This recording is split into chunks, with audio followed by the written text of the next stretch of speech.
Donald Trump rode back into power on the claim that he alone could end wars, boasting that he would bring the bloody Russian-Ukraine conflict to a close within days. Yet, reality has crushed that promise. At the much-touted Alaska summit on August 15, 2025, Trump and Vladimir Putin emerged with no ceasefire, no peace deal, and no roadmap. Trump called it a 10 out of 10 meeting, but analysts dismiss it as another empty spectacle. Ukraine continues to burn while Trump insists on scoring rhetorical victories. What has Trump actually delivered? Tariffs and more tariffs. Duties on China are back. India now faces 50% tariffs, and even allies are caught in his economic crossfire. Trump frames these moves as leverage, but the majority terms his tariff spree unconstitutional. Trump now claims of ending 5 wars. In reality, no such wars seem to have ended because of him. Ukraine is still locked in the bloodiest European conflict since World War II. His self-declared victories exist only in speeches, not in facts. For Trump, foreign policy seems to be a stage performance.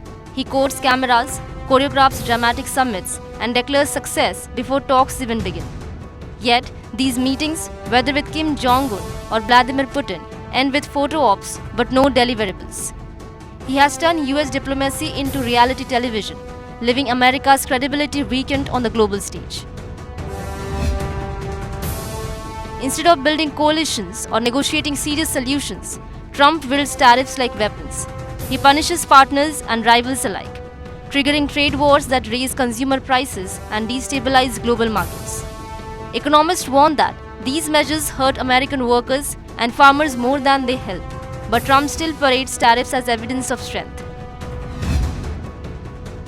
In the end, Trump's presidency is marked not by peace deals or global leadership, but chaos, empty boasts, and economic self-sabotage.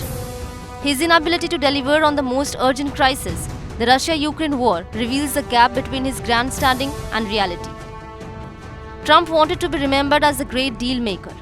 Instead, history may remember him as a president who promised everything, delivered nothing, and left America weaker than before.